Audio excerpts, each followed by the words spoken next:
Bismillahirrahmanirrahim. Innal hamdalillah nahmaduhu wa nasta'inuhu wa nastaghfiruh wa na'udzu billahi min syururi anfusina wa min sayyiati a'malina. May yahdillah fala mudilla lah wa may yudlil fala hadiyalah. Wa asyhadu an la ilaha illallah wa asyhadu anna Muhammadan abduhu wa rasuluh. Allahumma sholli ala Muhammadi wa ala alihi wa ashabihi ajmain wa man tabi'ahu ila yaumiddin. Ittaqullaha haqqa tuqatih wa la tamutunna illa wa antum muslimun. Saudaraku sekalian, pada kesempatan ini saya akan bahas tentang takwa. Takwa itu berasal dari kata ittaqa, yattaqi,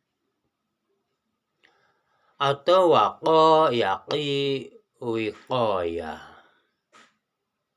Artinya yaitu melindungi diri, memproteksi diri dari dosa-dosa.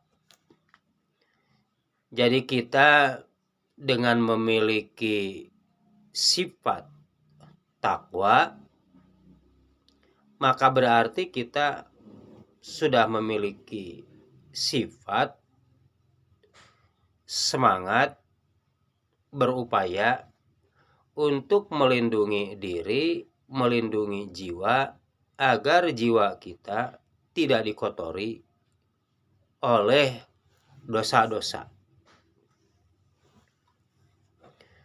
Nah, itu menurut etimologi. Selanjutnya, takwa itu harus kita upayakan. Caranya yaitu kita harus melaksanakan perintah-perintah Allah, dan kita harus menjauhi, jangan melanggar apa-apa yang dilarang oleh Allah. Nah, itu caranya kita mempraktekkan takwa. Takwa itu atau melindungi jiwa kita dari berbagai macam dosa itu harus kita praktekkan dalam kehidupan sehari-hari, yaitu caranya kita laksanakan berbagai macam perintah-perintah Allah, dan kita jauhi, jangan sampai kita melanggar apa-apa yang dilarang oleh Allah. Nah, itulah cara mengimplementasikan takwa. Lalu siapakah yang menyuruh kepada kita untuk bersifat atau untuk melakukan takwa? Nah, yang menyuruh kepada kita agar kita mempraktekkan takwa itu adalah Tuhan kita, Allah Subhanahu wa Ta'ala. Di antaranya firman Allah dalam Al-Quran surat Ali Imran ayat 102. Ya ayyuhalladzina amanu taqullaha haqqa tuqatih wa la tamutunna illa wa antum muslimun. Ayat ini sangat sering dibacakan oleh Rasulullah pada setiap khutbah, baik khutbah Jumat ataupun khutbah nikah atau juga khutbah Idul Fitri, Idul Adha. Yang artinya, wahai orang-orang yang beriman, bertakwalah kepada Allah dengan takwa yang sesungguhnya. Dan janganlah kalian mati kecuali dalam keadaan Islam. Nah, ini perintah. Jadi yang memerintahkan agar kita bertakwa itu adalah Allah itu sendiri. Allah memerintahkan kepada kita, kepada hambanya, agar kita bertakwa kepadanya. Jadi Allah lah yang memerintahnya agar kita bertakwa. Jadi dengan kita melaksanakan takwa, maka berarti kita sudah mentaati Tuhan kita. Karena Tuhan kita memerintahkan agar kita bertakwa. Nah, selanjutnya, kepada siapa kita harus bertakwa? Nah, Allah menyuruh pemerintah kepada kita agar kita itu bertakwa kepadanya. Agar kita itu bertakwa kepada Allah. Ya, diantaranya firman Allah dalam Al-Quran surat Al-Hasr, yaitu surat nomor 59 ayat 18. Ya ayyuhalladzina amanu taqullah wal tanzur nafsum ma qaddamat lighad wattaqullah innallaha khabirum bima ta'malun. Wahai orang beriman, bertakwalah kalian kepada Allah dan perhatikanlah perbuatan amaliyah tiap diri itu untuk bekal di akhirat nanti. Dan bertakwalah kalian kepada Allah. Sesungguhnya Allah itu maha teliti dan Allah itu maha mengetahui.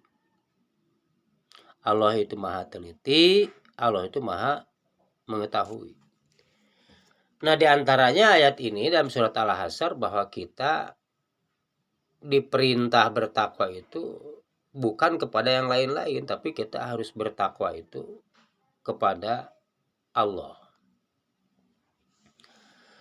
Kemudian banyak sekali dijelaskan tentang manfaatnya, hikmahnya bertakwa. Dengan bertakwa, yang pertama dijanjikan oleh Allah, uiddat lil muttaqin alladzina yunfiquna fis sarra'i wad dharra'i wal kazimina al ghaidha wal 'afina 'anil nas. Di antaranya dalam Al-Quran surat Ali Imran ayat 133 bahwa Allah menyediakan surga bagi orang-orang bertakwa. Maka di antaranya hikmah bertakwa itu yaitu akan dijadikan ahli surga. Kemudian juga banyak ayat-ayat yang menerangkan berbagai macam hikmah manfaat bertakwa. Di antaranya orang yang bertakwa itu akan diberikan solusi jalan keluar dari berbagai macam kesulitan dan juga akan diberi rezeki dari arah yang tidak disangka dan begitu pula akan diberkahkan.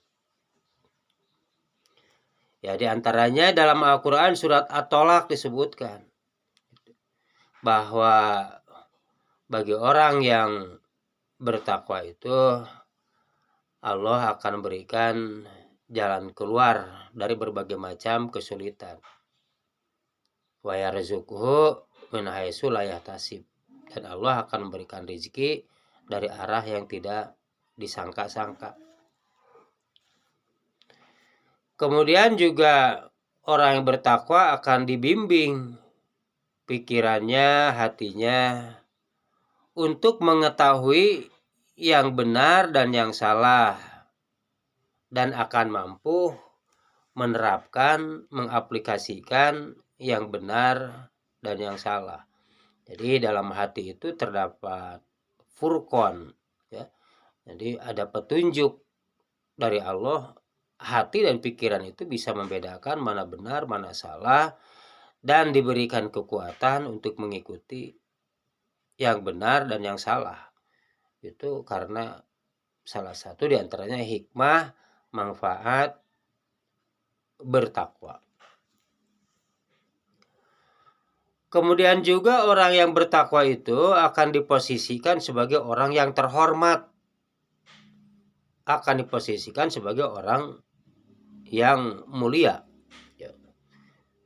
Ya Allah menyatakan dalam Al-Quran surat Al-Hujurat surat 49 ayat 13, Ya ayuhan nasu inna khalaqnakum min dzakari wa untha wa ja'alnakum syu'uban wa qabaila lita'arafu inna akramakum indallahi atqakum innallaha alimun khabir.